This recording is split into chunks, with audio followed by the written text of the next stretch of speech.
I'm Trey Renee. Thank you so much for joining us today. We have a great show for you, starting with some much needed inspiration.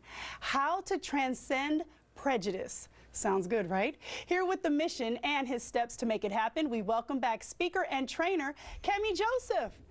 Kemy, look at you, man. It's been a long time. How are you? It's been a long, long time. I'm doing well. In the middle of all this, just to be alive and doing well is a success in my opinion. So thank you for having me. How are you doing? I'm doing well, thank you, my friend. You know, you always exude positivity, inspiration, and light, and I'm so happy that you're here. But I do have to ask you, do you really envision a world without prejudice?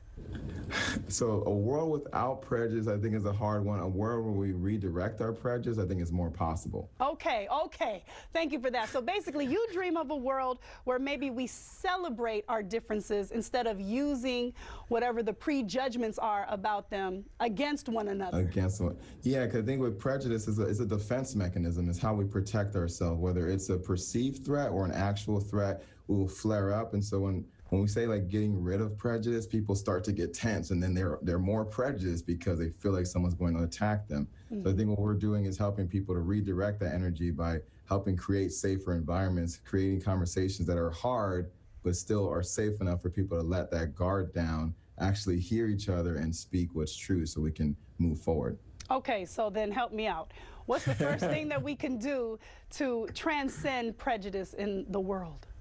Yeah, well, I think that the piece of, if I'm going to switch over here, I've created my own broadcast studio since we last saw each other here. Oh, too, wow, right? look at you. You stepped your game up, Kemy. Absolutely, right? So if we think about this armor metaphor, right, that we're trying to protect ourselves, I think one of the first things we can do is be asking, what are the ways that we can protect ourselves in ways that heal others, right? When we can protect ourselves in ways that heal others, we can feel safe in this journey. We can feel safe and start to ask this big question of what's this dream of a world that celebrates diversity. Right? When I see that, this is the difference between us working against something versus working towards something. What is that dream of a world that celebrates diversity? That helps me to feel like I can move forward without and still take care of myself, mm-hmm. while I still seek to heal other people and to help be a part of the solution. It's interesting that you look at those two things coexisting together, protecting oneself and healing others at the same time, because a lot of people, and unfortunately this is the reality, right, Kemy, that people feel like they can't coexist. It's either one or the other. I can't heal you or help you and protect myself at the same time. Somehow I lose something that I have in order to help you get what you need. Yeah. I don't understand that. Well, I think that's what I've been seeking to understand, is that piece where we feel like, if something is a threat, if we feel like we're going to lose something, we're going to have less of it, mm-hmm. it's more likely that we're going to think in that way. Like, for example, some people have been sold diversity as the American dream. Hey, let's go, like, keep working as a minority. You can make your way up there. But some people are sold diversity as a nightmare that says, hey, the more diversity that shows up, the less you're going to have. Less privilege. Now your privilege is a problem. Mm-hmm. And to me, that becomes the issue, where if you're telling me that the more diverse the world becomes, the less I'm going to have, I'm going to feel scarce. I'm going to feel triggered. I'm going to feel like I have to stop diversity versus actually support it in the world. So I think the messaging we're all receiving is confusing the conversation to say, wait a minute, if we have more diversity in the world and we start to live freer, if you can let me live free, you have the freedom to go do what you need to do as well. You're not having to mandate me or try to hold me back. Right. Spend your energy doing other things like growing your life and helping other people thrive. You know, I love that. It's like, it goes back to some of those old sayings, like, if you're so busy minding my business, you can't mind your own. You know what I mean? So busy trying to control or push me down so that you think that you could stay up, that you're not getting very far either. Nope. Yeah, I love that, right? And I think with people, the problem, I think people feel like other people are in their business. So we're kind of in this loop where we're each feeling like we're in each other's business. It's like, wait a minute. Yeah. What if we hear that? Like, what if we all actually listen? Like, wait a minute, you think I'm treading on your beliefs and I think you're treading on my beliefs. That if we're both feeling that, what are we missing here? Yeah.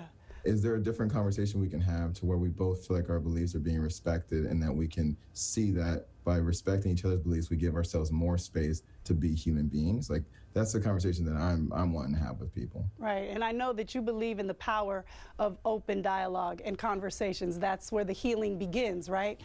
Okay, so what else do you have in that fancy slideshow of yours, or do you?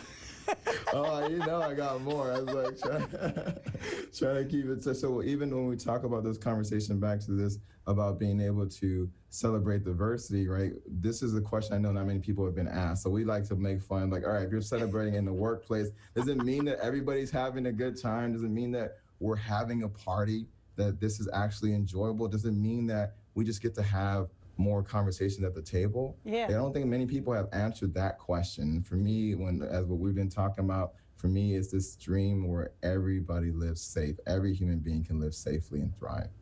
And I keep coming back to this conversation around dream. We know like MLK had a dream, and I've been thinking about the people who are free have the most dreams, right? They can dream of living their lives and being stars and moving through the world.